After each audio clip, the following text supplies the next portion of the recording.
Welcome to LiveDaf, your online Daf Yomi Shir. Shalom Aleichem and welcome back to today's Daf Hayomi Maseches Horayos Daf Gimel. We are holding 7 lines off the top. Rav Nachman Amar Shmuel. So back to the Mishnah, where we learned that even a yachid, even an individual, meaning if it's even less than the majority of the of Klal Yisrael, who was misled by the ruling of the Bezdin and committed a sin unintentionally, relying on the Bezdin. So although in this case there's no par helim davar shal tzibur, which is the cow, the special korban that is brought, when in fact the Bezdin's ruling caused most of the tzibur to sin, only then do we bring a par. But in this case there's no par.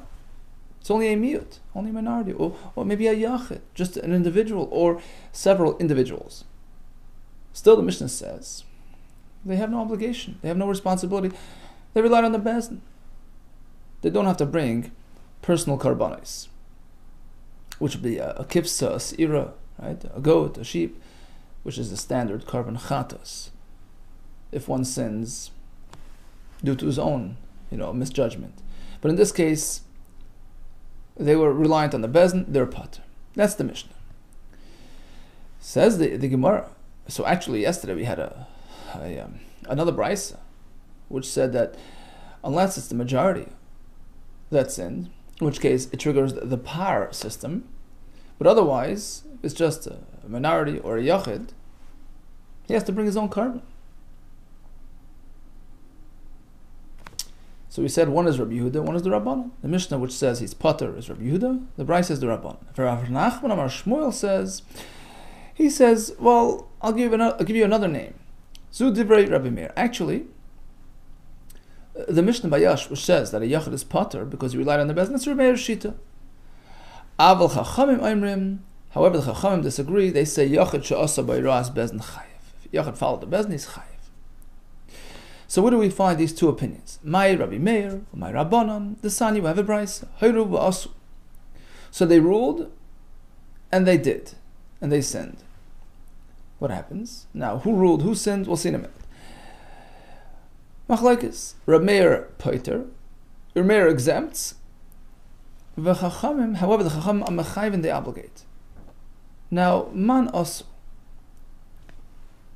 Who did the avera? Ilema Bezdin. Was it the Bezdin that actually ruled, erroneously ruled, right? And also actually implemented their ruling. They were the ones who sinned, but not the community. My time of the Rabbanan the Mechayvi. So why do the Rabbanan obligate the Bezdin to bring a par? A par is only when the tzibur followed suit. Tanya, we have a brisa. Yochel hayru Bezdin v'asu Bezdin. Perhaps even if the Bezdin ruled and followed through and committed that avera, Yochel yuchayavin. Will they have to bring a par? No. Talmud Laimar hakol. Only the call. V'asu, only they did the maasa. So maasa, the actual act, totally b'kol. That has to be done by the tzibur, by the crowd. V'hayra tluy bebezdin. As a result of the hayra, which that is Bezdin's component. So the Bezdin rules and the tzibur follows. In this case, where the Bezdin ruled and they themselves committed, there's no par. Ella, rather, it must be like this: hayru Bezdin. The Bezdin did the hayra, v'asarev kahal, and in fact, most of the kahal followed suit. So if that's the case, of course, it triggers a par. There's no room for machlokes. This is your standard, classic case of par helim davar shel tzibur. My time the Rameir the point. So why does Rameir exempt? Elalav. Apparently, it must be like this. Hayru Bezdin. The Bezdin ruled. V'asu miut kol, and only a small part of the kol actually sinned. And the machlokes revolves around our earlier discussion. Machlokes here is as follows: Mar Savar. Yachid she'asa b'hayra as Bezdin pater. Rameir holds a yachid followed the Bezdin, he's pater. as per our Mishnah in Maseches Horayos as well. Umar Savar, Chachamim hold. Yeah, if it's a tzibur, roiv tzibur, they're covered by the par. But if it's a yachid shasa, boiras bezdin, there's nobody addressing his sin. Nobody's bringing a carbon on his behalf. So he must bring his own personal carbon. Your standard chatos. A private personal chatos. He's chayiv. Oh, apparently, this point, in fact, is subject to machlekes, as per our suggestion. Amar Papos. Now the Gemara is going to go through several, in fact, 3 or 4 alternate forms of explaining the machlekes, which are in fact unrelated to this current topic on hand. Amar Papa. The kuli alma yachid she'asa b'ras bezin pata. Perhaps both shittas will hold that a yachid who relied on the bezin is fully exempt. And that's not up for discussion. Ella rather, what is the machlekes about between Rameir, who says pater, and Chachamim who say chayiv? Ella bezdin mashlim l'reiv tzibur k'mifleki. The bezdin made an erroneous ruling, and the tzibur followed their instruction. Now, suppose we don't have a majority yet, unless we add the bezdin to the total count. So in fact, if we include the bezdin, we end up with a majority. So that's the question: can they be added to the total to achieve this majority? Ela bezdin. So the tzibur sinned, the bezdin sinned, but the tzibur itself doesn't yet comprise a majority of our nation. Only if you add the bezdin. Ela bezdin mashlam l'reiv tzibur k'mifleki. That's the machlekes. Mar savar bezdin mashlam l'reiv tzibur. Chacham say, yeah, you can add them to the total, resulting in a majority who sinned, and a par is in place. Umar savar, Rameir disagrees. Ein bezdin mashlam l'reiv tzibur. Bezdin is its own entity. You can't add them to the total. So if it's only 50-50 that's in, you can't add them to the 50 and get you more, and get you to the majority. In which case there's no par being brought in this case. Another possible plan would be Hayru bezdin v'asu ruba shel kol. The bezdin ruled, and most of the kol, in fact, committed the sin. So certainly, the par helam davar is in place. So why do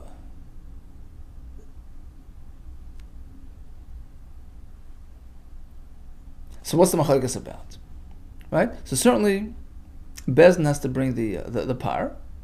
The question will be, what about the tzibur themselves? Do they also bring a par? Uman chachamim, and in fact the chachamim in this brayso who say there's an additional obligation, that's shitas Rabbi Shimon. That's the opinion of Rabbi Shimon, who tells us a bit later, Damar, who says, guess what? There's a double par. The tzibur brings and the bezdin, because they trigger the whole process. So they have to bring in the tzibur brings as well. Damar tzibur ma'isi, bezdin ma'isi.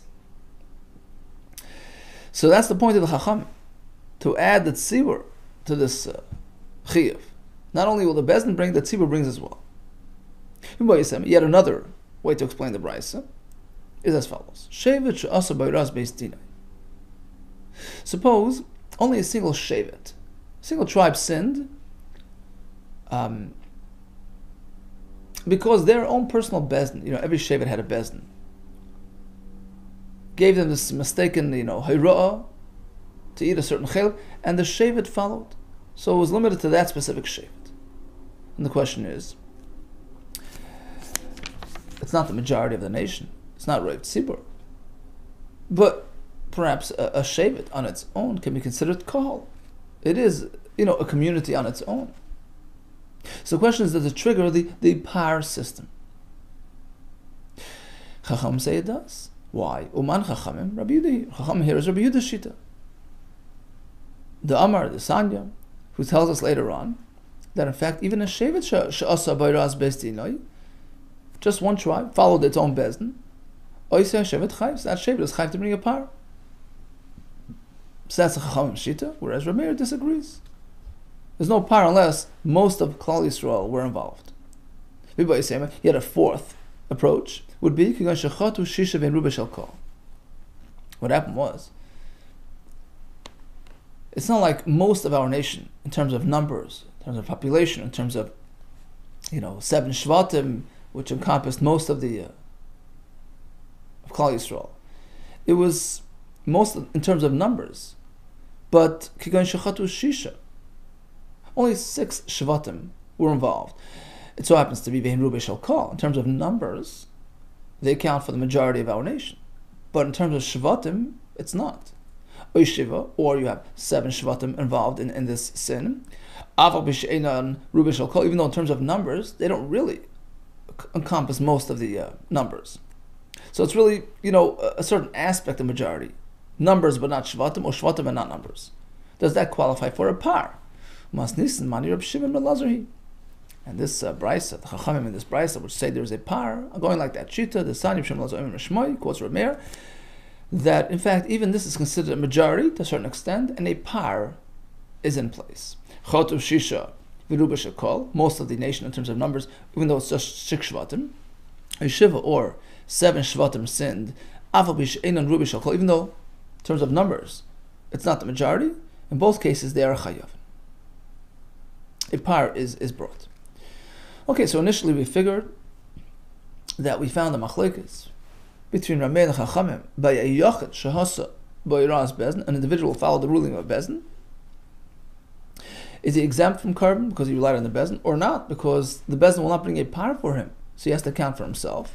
So Almish and Horayos exempted him. But Rav Nachman Amar Shmuel tells us that there's another shitas Chachamim, that in fact the yachid that followed the bezin is chayav, and we discovered that the machlekes in this brisa, but in fact the Gemara responded by offering no less than 4 alternate routes to the brisa, whether it's bezin combining with the tzibur, whether it's a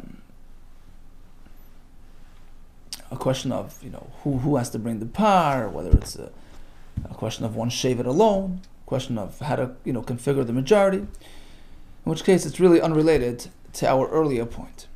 Omar Basi, when we speak about majority of our nation, how do we account for that? When it comes to this issue of evaluating majority with respect to the ruling of the bezdin, when is a par going to be brought? It depends on the residents of Eretz Yisrael. So we take account. If the sinners account for the majority of Eretz Yisrael residents, they're the only ones that get tallied in this regard. Shenamar Vayash Shlomo, we find that by Shlomo HaMelech, when he made the Chanukas HaBayis, the Beis HaMikdash, the focus was on the residents in Eretz Yisrael. So we sort of disregard anybody living outside Eretz Yisrael. The counting with respect to the kohol, to the roiv, is only local residents. Vayash Shlomo Beis Ahiyas Chachag B'Chol Yisrael Imoy. So Shlomo Melech made this great celebration together with Kol Yisrael Imoy. So you think Kol Yisrael means literally everybody, even the ones in China, the ones in Europe and America. No, the pasuk confines them to the borders of Eretz Yisrael. Kahal Gadol, a great crowd, Milavoi Hamas, which is the northernmost point of Eretz Yisrael, Ad Nachal Mitzrayim, to the southernmost point of Eretz Yisrael. Fnei Hashem Elokeinu Shivas Yomim, Baras Yom, 14 days. End quote. Now, Michti, let's take a look at the pasuk. V'chol Yisrael Imay. Kahal Gadol, right? So you had the Kol Yisrael with him, right? Grand celebration. Why does the pasuk have to go and stress Kahal Gadol Milavoi Chamos from there until there Ad Nachal Mitzrayim? What's the point of speaking about the extreme boundaries of Eretz Yisrael? Shema, the point of the pasuk is to tell us that in defining the term Kohol, the community, Hani, only those who reside within these borders, who Dikri Kohol, can be labeled Kohol. Likewise, with respect to the Par Helam Davar, the majority of the Kohol within Eretz Yisrael, Aval Hanach, but those living outside Eretz Yisrael, Dikri Kohol, not considered Kohol, Likewise, they will not be tallied with respect to the halacha of Horayos. Now what happens if Pshita, it will be clear, the halacha in the following case is clear. Merubin, let's say there was a Horayah, mistaken, ruling from the Bezdin, and the crowd followed suit, at which point they were the majority. Merubin, V'nismatu, but then they diminished in terms of numbers. So Bezdin made the Horayah, Roiv of the call followed, that triggered the obligation to bring a par. By the time they brought the par, some of them died. They no longer comprise the majority of our nation. No. Do they bring a par? Or is it a lost opportunity? Because perhaps you have to be the Roiv as you bring the par as well, which they can't.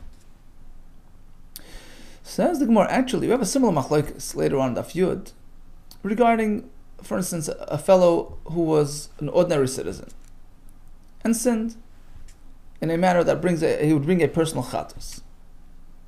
Okay, then he was appointed as a nasi, as a king. King brings a different type of carbon.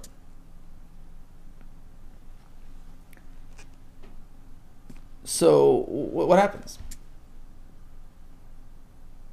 Does he bring the old carbon? Does he bring the new carbon? Is he fully exempt?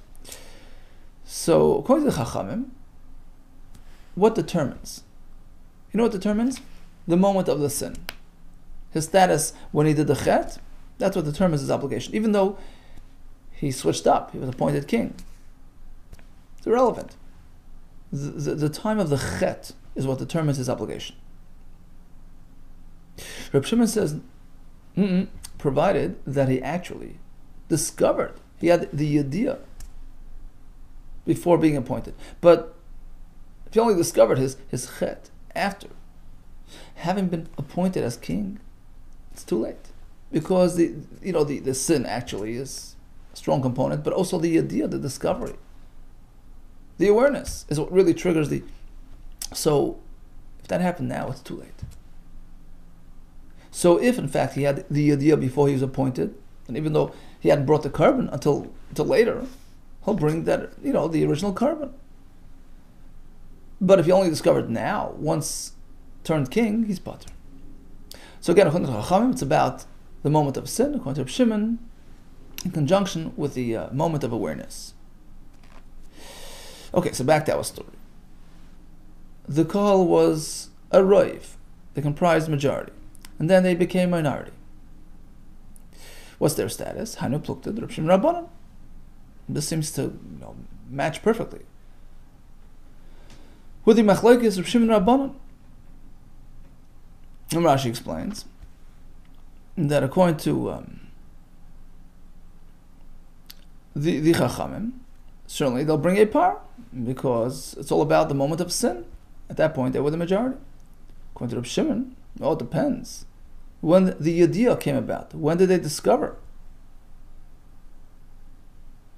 If it was discovered when they were majority, fine. But if it was only discovered once they turned into the minority, then they are patur. Okay, that's pretty clear. What about vice versa? Mu'atan v'nisrabu mai. At the time of the chet, they were the minority, and then they became the majority, because the people on the other side of the equation had passed away. So now they turned the majority. Mai, what's the halacha here? Shall we say, apply the same rule as the first Shiloh or not? Mi pligi, Reb Shimon Rabbanan. Perhaps the machlekes Reb Shimon Rabbanan would apply here as well.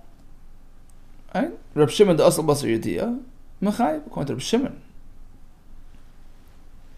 If it's about discovery, the point of discovery, in this case they discovered their fallacy. Once they turn into the majority, they'll be chayiv carbon. Rabbanan the asli basar chato patr. Rabbanan who look at the moment of chet, at that point they were still a miut, they'll be patur. Do we say that? Or perhaps not. So what's the... Says the Gemara. One second, how can you compare? How could you apply the Reb Shimon Rabbana formula to this case?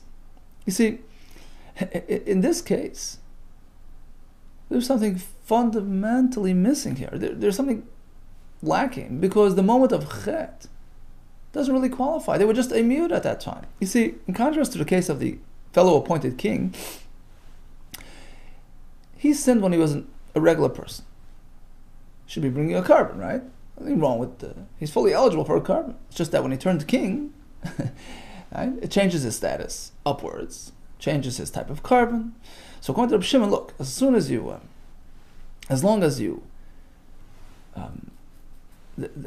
had the idea before you turn into a king, then you still have to bring that carbon.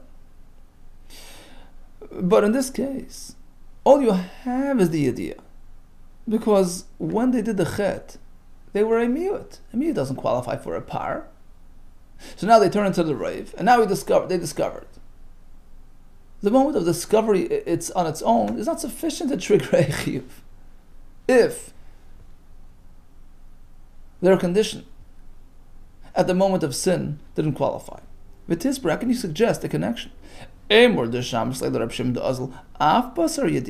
Reb Shimon will hold that you follow also, aside from the moment of sin, also the moment of discovery is important.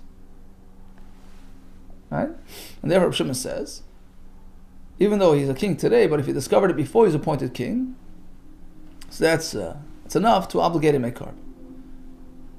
That's only because both elements, the chet and the idea, took place when he was eligible, and he was chayiv a carbon, he was an ordinary citizen. But in our story, where you only have the discovery aspect, which took place when they were a roiv, you don't have the aspect of the chet. At that point, they were just a minority. Mishamasli, where do you see Reb Shimon suffices with the idea component to trigger a carbon? Dimkein laisiki hashta. Because if that were so, according to Reb Shimon, the idea itself is sufficient. So he sinned when he was an ordinary person. He was appointed king. And now he discovered it now, that he sinned earlier. According to you, Reb Shimon will obligate him a carbon, because he'll bring today's carbon, the carbon that a king brings. And we know that's not true.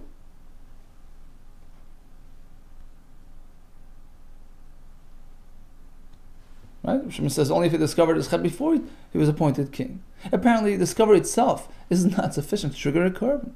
Likewise, by Klal Yisrael, who were merely a miyut when they did the chet, although they discovered it today when they arrived, that's not sufficient. Ela Reb Shimon, rather, the true position of Reb Shimon is, Ela Reb Shimon chatav yediyah, he requires both elements to have taken place at a time of eligibility. So yeah, in the first case where it started as a roiv and then turned into a miyut, as long as they discovered before they became a miyut, that'll be enough according to Reb Shimon. But in this case where they started a miyut, there's no starting point. Ibaylo. Here comes a new question. The Bezdin ruled a certain type of fat is permitted to eat. Va'as miyut hakol. And a small portion of the kol followed. And they actually ate that chaylev. V'chazru beis behen. And Bezdin retracted their ruling, they realized their mistake. V'hoiru. Then they ruled again that the fat is mutter. And now another portion, another section of the community followed their ruling. So in fact, a total is raiv. If you add both crowds together, you have a majority. But it took place under separate context, right? It was miyut because of the first ruling and another miyut because of the second ruling. What's their status? Given the shtei idiyas since it was two awarenesses, basically there was an interruption in the process because Bezdin discovered their fallacy in the middle. Perhaps you can't combine the two groups together. It's not one experience. Or you can say, given the idi chaylevu, mitzdaref.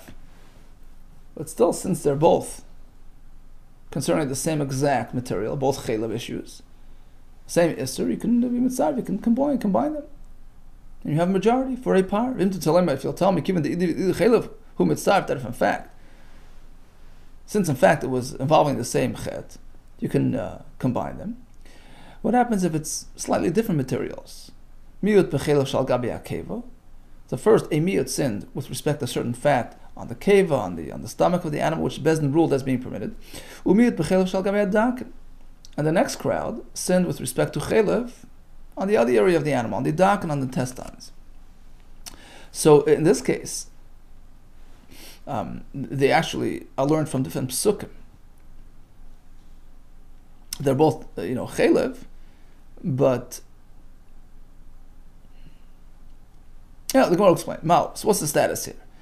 Here, certainly you can say, given the betray kroi ka'asi, since they are derived from two different verses in the Torah, you can't connect them. Or you can say, given the idi chelev, since they're both, after all, chelev, similar isser mitzvah, you can add them up. If you'll suggest shem chelev mitzvah, since ultimately they're both chelev, although they're derived from different psukim, but they have more in common than not, so you can sort of lump them together as one. What happens if it's miyut b'chelev or miyut b'damo? Part of the nation sinned by eating chelev and part by eating dam. What's the status here? Hacha vade trei sir ninu. Here certainly you can suggest that there are two different types of prohibitions. Kivan the Indus and Shava, since there are different types, you can't lump them together. Or you can say Kivan the Karban and Shava mitzvah. So since in terms of the carbon obligation, right? If one eats chelev unintentionally or eats dam unintentionally, he brings a carbon chatas, right? So likewise in a hayra bezdin setting, they have enough in common. And mitzvah, you can join together both crowds and get you a total of majority to trigger the par helam davar system. Now, if you'll adopt this suggestion that similar karbanis allows for a connection, what if it's different karbanis? Part of the tzibur was misled to do chelev, part misled to do avodah zarah. Certainly in this case, they have so little in common. Different isurim, different karbanis, right? For a private person does chelev, he brings chatas. Here he does avodah zarah, brings a different type of chatas, right? Different type of hakrava, right? So perhaps there's no justification for combining these two sins. No, but you can say, given the idi karasu mitzvah, since if one does these things, purposely, intentionally, he gets kares. So there is an underlying, common denominator between both averis, which allows for this connectivity, and you can combine the two mutes and trigger the par system. Take it, we'll leave it unresolved. Iboy comes a new shaila. Hoyru bezdin shechelev muter. Bezdin ruled to allow chelev. V'asu miyut hakol. Part of the call followed. Umeis oisir bezdin, and the bezdin passed away. So the dayanim passed away, and they were now replaced by new dayanim. V'amad bezdin acher, a new bezdin was put in place. V'chazru v'hoyru, and they again ruled to permit the chelev. V'asu miyut acher, and another chunk of the nation followed. So in each experience, it was only miyut. But if you should combine together the two crowds, you have a roiv. No. So what would you say? Now, we briefly referred to this before. Who brings the par? When the bezdin made the hayra and the kohal followed, who has to bring the carbon? Some say the bezdin, some say the tzibur, some say both. So according to the opinion that the bezdin brings the par, there's no question. You don't have it in this case. Why? They'll listen because the first bezdin is not here. Okay, so you can't, join together two bezdins to bring the par when half of the sort of guilty parties are not around anymore to bring their carbon. The question could be posed according to the opinion that the tzibur brings the carbon, the par. What happens in this case? that the first bezin passed away. We only have the second bezin, but the second bezin only triggered part of the sin. Only the miut sinned, because of that. My tzibur hakoi. What's the focal point? We look at the tzibur. They're here. Look, this is the nation. Most of them sinned because of the hayra. They bring a par. Or you can say yediyah the bezin the hayrubina. That we do need an acknowledgement, a retraction, an awareness that the bezin comes to in order to trigger this process. And you don't have them anymore. Yediyah dahu bezin the hayru. You need the idea of the bezin who made the rule, who issued the psak. Being that's required. You don't have that here. Take. So we leave it standing. Here's a chiddush. How do you get to the hayra of bezin? Suppose you have 100 dayanim sitting down to deliberate and to rule on this matter. The par system will only be triggered if all of them, every single member, was involved in this decision. It was a unanimous decision involving every single member of the bezin. Now, typically, it's not required. Roiv is usually enough. Most of the bezin will rule and vote, and that's adopted as the halacha. But here you need everybody, every single member. Shnamar v'imkol das Yisrael yishku. The whole Eda, the whole bezin. Ad she'yishku kula. Ad she'tifshet hira b'chol das Yisrael. The entire bezin has to be involved. It has to be a unanimous decision. Amar Afuna. Whether be sure. It seems that indeed this is probable. That this, in fact, is true. Why? Because typically, regarding other halachas, for instance, when you shecht an animal, majority is enough. You don't have to shecht the entire, right? Kaimlan, we know for a fact, rubai kekule. Most of something is considered like the entire thing. But here, the pasuk stresses kol, the entire nation, the entire Sanhedrin. Since it is so, even if it's 100, you need all of them involved. Tanan. Now we have a Mishnah coming up later. Hayru bezin. So the bezin issued this ruling. One of the members of the bezin knew that they erred. Talmud Right, this is the Mishnah we had on that base. Or a Talmud who was qualified, and he realized it was a mistake. And he used it as a cover, and he ate whatever they permitted, knowing deep inside that it's a mistake. So whether they did with him or separate, right? Whether the Bezdin actually carried out their ruling and he did it with them together at the same time, or at a later date. They did it, he did it at a later date. Whether only he did without him. He bears responsibility because he has no blame on the Bezdin. He knew they were wrong. End of the Mishnah, right? Let's make an inference.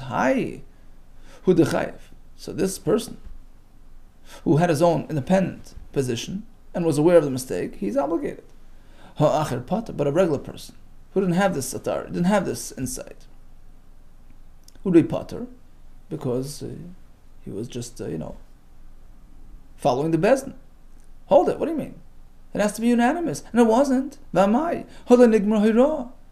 was no complete unanimous ruling because this member of the Bezdin certainly wasn't going along with them. And according to what we said, that is a requirement for the whole system to, right?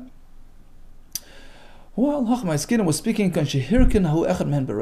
So although this person wasn't very happy with their decision, but he nodded along with them, appearing to he appeared. He presented like he was cooperating and in agreement with them. So as far as they're concerned, he was part of the ruling, he was part of the psak, and therefore it's considered a unanimous psak. Tashma comes another raya. So Bezdin made a ruling, an errant ruling, and one of them understood, he realized their mistake. In fact, this time he expressed his displeasure. He says, look, there's a pasuk, you're making a mistake. In this case, there's no par, because they should have known better. It borders on negligence. Okay, that's the Mishnah coming up a little later. Let's make it diuk. The only reason why they're apart is because he actually addressed them and he pointed out their mistake. But suppose he didn't verbally express it, he remained silent. Right? The Gomer Lahira is considered a complete hayra. The question is why? We're missing one member. If this person dissented, so you're missing one member. Amri, the answer was given. Achanam here as well. We can say the same as before. He nodded. So although he expressed his displeasure, but it sounded like he was cooperating, and therefore it's considered a full, complete, unanimous decision. Moser Ramisharshu. Samchar B'Sein. So he has a kasha. This is actually the Gemara we had now with the Zohar regarding the halacha about the oil, right? So initially it was usr, and then they retracted the isr because it wasn't happening. The community wasn't adopting it. Samchar B'Seinu, our teachers relied on the words Al Divrei Reb Shimon Gamliel and on the words Al Divrei Reb Elazar Tzadok Sho'emen, who tell us Ein Geisrim Gzeira L'Tzibur. Before we enact decrees, we have to make sure that it's practical. It's going to be implemented and absorbed and adopted by the community.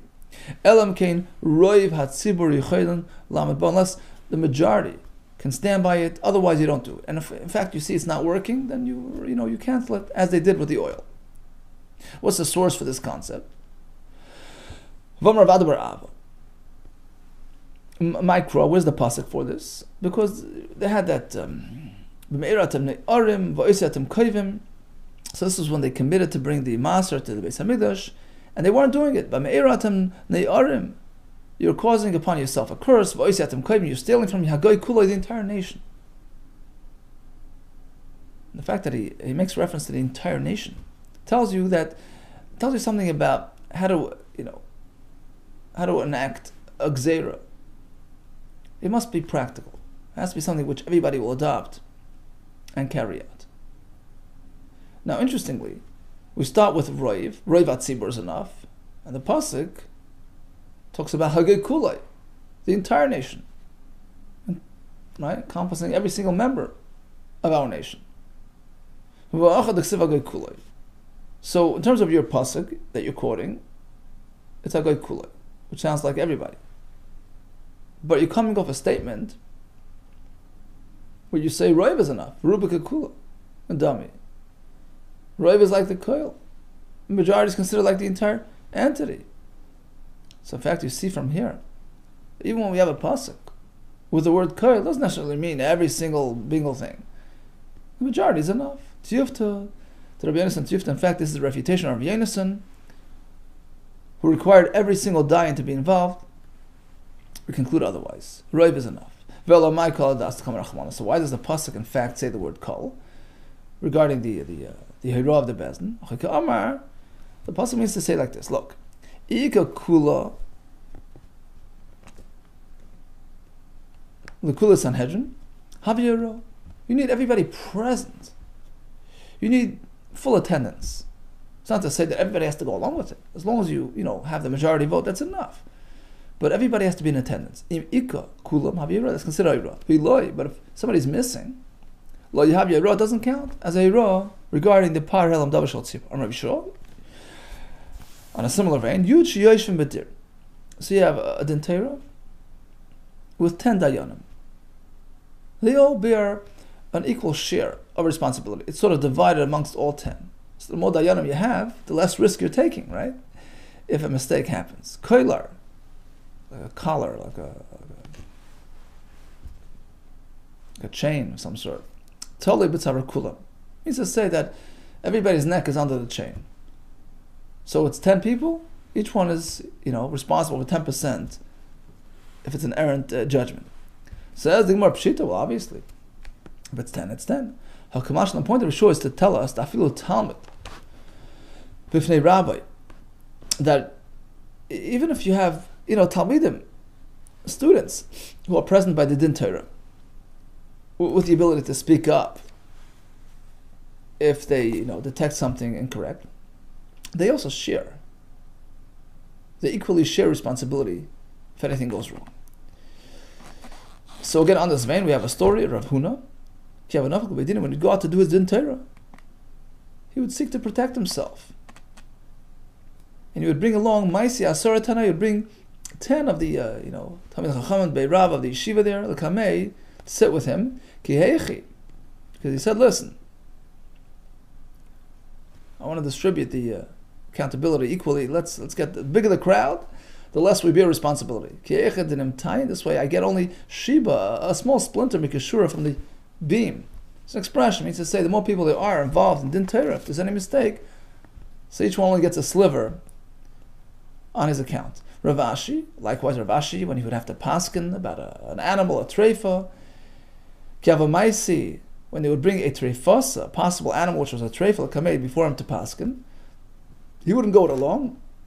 Maisi asora tabchi matam eschasi. He would invite 10 sheichtim, 10 butchers from the town of Matam Machaseh, his town, kamei, and seat them, before him. This way, Omar, he says, if I make a mistake, I'll only get shiva mekashura, a small, splinter of that large beam.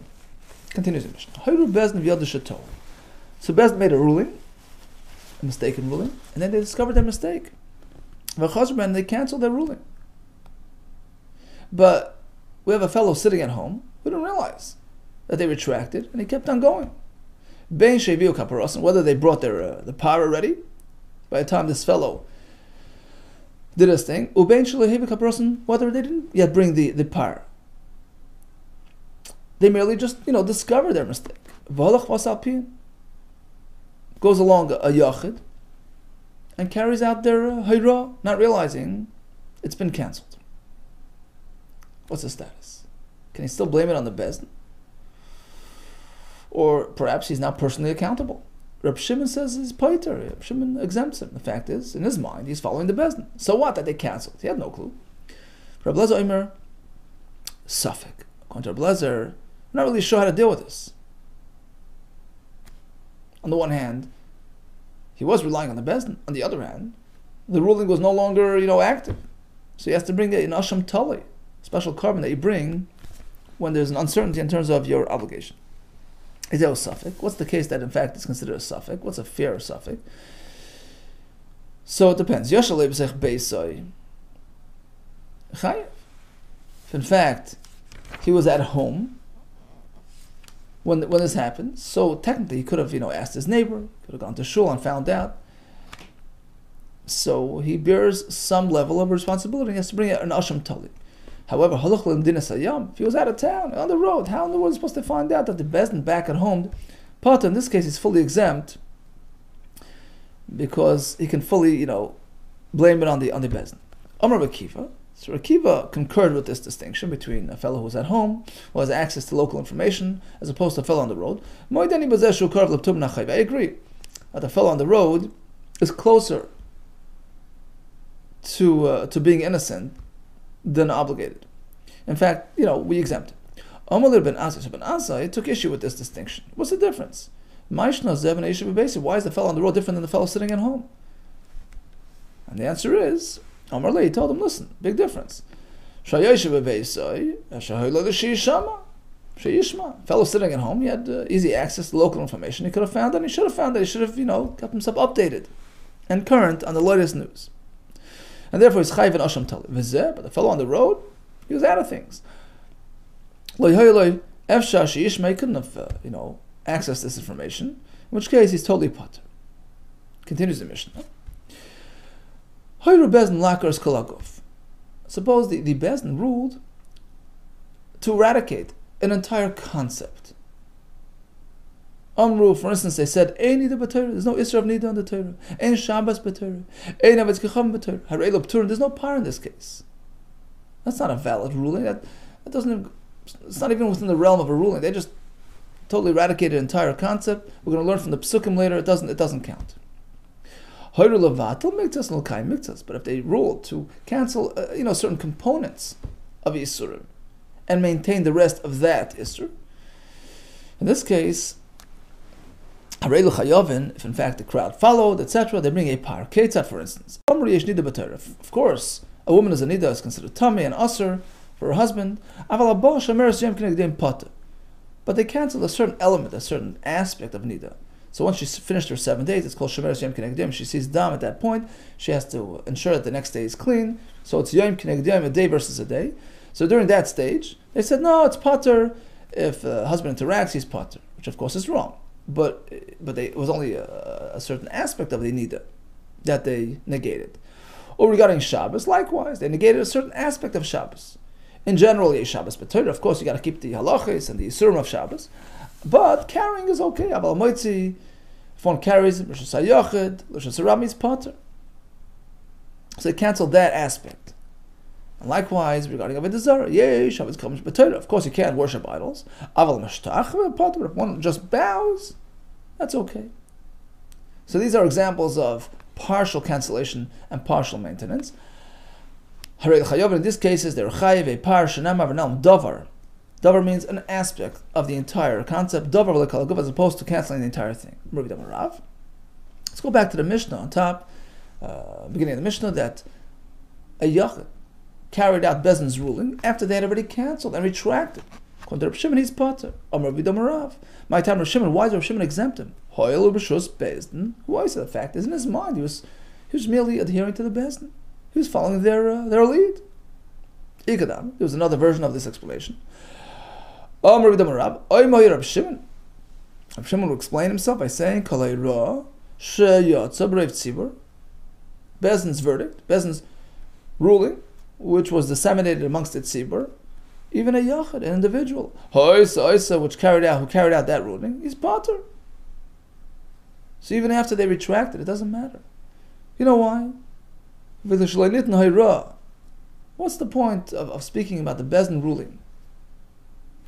How does that affect things? The answer is, because typically when a person does an avera, he carries responsibility.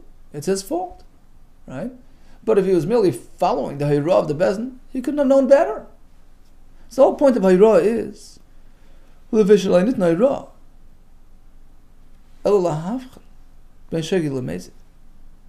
a Hayra out there, that defines whether the person doing it was shagig or mezid, whether it was intentional or not intentional. Meaning, if he was merely following the latest psak of the Bezdin, it's not his fault. Likewise, in our case, it's not his fault. Maybe here comes a kash. So Mishnah says, even if the Bezdin already retracted and they brought their carbon, and now a yachid followed their original ruling, he's pater, according to Reb Shimon. Hold it. So they brought their carbon, that's major news. How could anybody be in the dark at that point? So who has to pay for this par? Usira is kichammo if they sin with Avodah Zarah, if they bring a carbon a sire. Who has to bring it? How does it work? The answer is, they launch a campaign to collect from Klal Yisrael, a brand new collection specifically for this carbon. The Reb Shimon, that's Reb Shimon speaking. So if they bring that par, it's major news. There's a major collection going on. How could anybody claim not to have realized what happened? There's no new collection. Rather, they use the money that they have in Machzah Shekel and the Beis Hamikdash. There's no new campaign launched. So the question is on Reb Shimon Amai.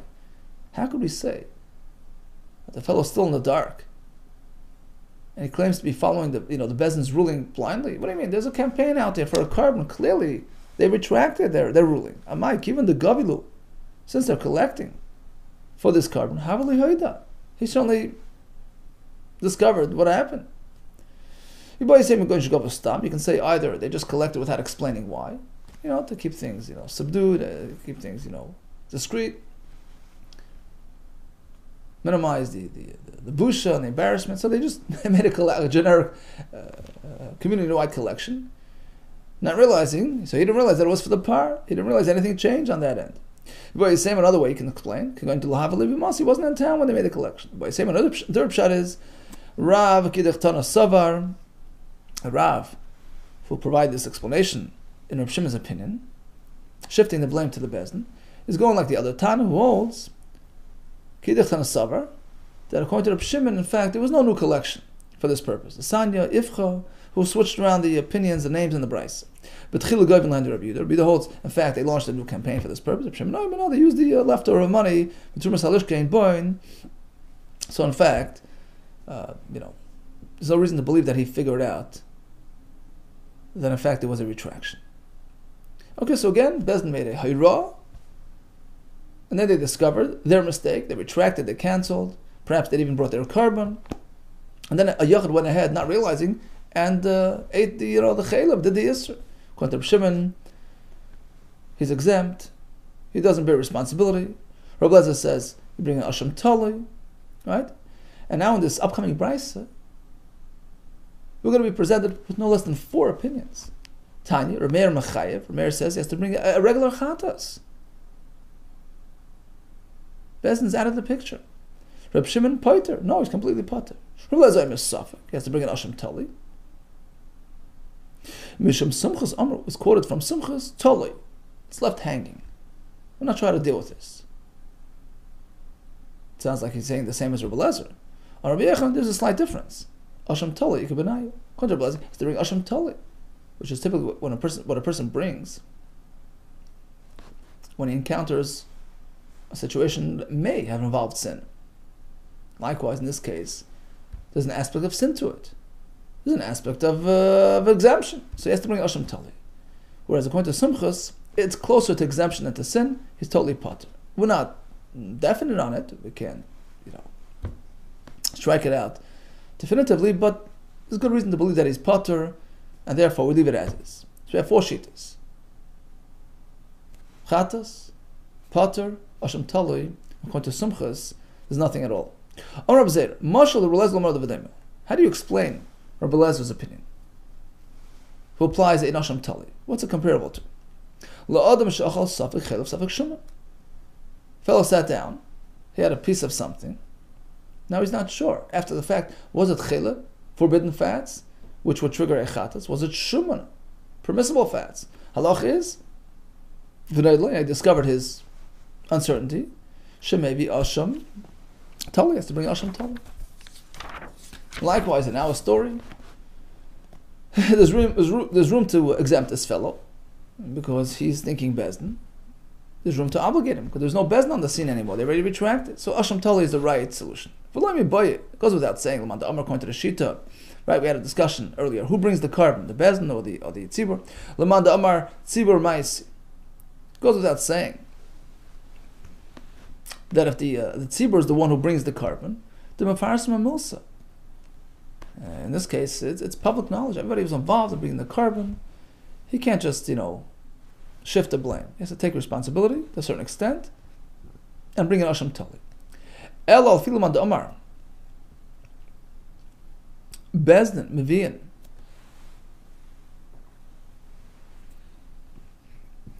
According to the sheet, that the Bezdin is the one that brings the par. In which case, the publicity element isn't as profound. Nevertheless, he still bears a degree of responsibility. Why? You have a shawl. Because all you need to do is ask, to inquire. If he would have asked around, they would have told him, look, it's too late, the Bezdin already retracted, what are you doing? And therefore, according to Rabbi Lezer, he bears an element of responsibility. Asham tali is the right solution. Whereas Simchas says no. There is a slight component of personal culpability, but he's closer to Ptur than to Chiv. Let's illustrate Simchas' position now. What's that comparable to? In which case, we're going to fully understand why Simchas just, exempts him. Imagine a person actually ate something wrong, without, Bezdin's involvement, just a regular standard chatas. He brings the, chatas to Beis HaMikdash. It's meant to be brought during daytime. He brought it very close to, sunset. And now we're not sure, was it brought by day? Chances are it was brought by day, because it's a chazaka, that's still daytime. It probably squeezed it in, but perhaps it wasn't. It was brought ben hashmoshes, which is that sort of twilight zone. In which case we're not sure, was it daytime or nighttime? So there's more chances than not that it was brought during daytime, and he's potter. He doesn't have to bring any, makeup, carbonates, any asham tali because of this doubt. No. He just goes home, he's okay. Likewise, in our story, more likely than not, we can attribute it to the Bezdin. It wasn't really his fault, and he's pot. And that's in a nutshell what we're going to say. Mashal de sumchos, like a person, shevi kaparas. He brought his chatas. Ben hashmoshes. During ben hashmoshes. Suffolk by doing the schapers. He brought it very close to the end of the day. The chance that it was in fact brought during daytime, in which case it was a valid carbon. Perhaps the carbon brought for his atonement happened at night. It happened ben hashmashos. In which case, we're not sure how to deal with it. In this case, we just send them home. Doesn't have to bring an Asham Tali to make up for that doubt. So back to our story as well. The fact is, this fellow, was on the sort of under the impression. Bezdin issued that ruling. Why should he think there was any change? In which case, he's exempt. Goes without saying, according to the Shita, the Bezdin is the one that brings the par. So even if they brought the par, there isn't really much publicity involved. It's a private thing that they do. So in which case, we have less reason to blame him for being in the dark. And even according to the Shita, that the Tzibur brings the par, in which case it becomes a public event. And certainly he had a means of figuring out and inquiring. Nevertheless, he's exempt. Because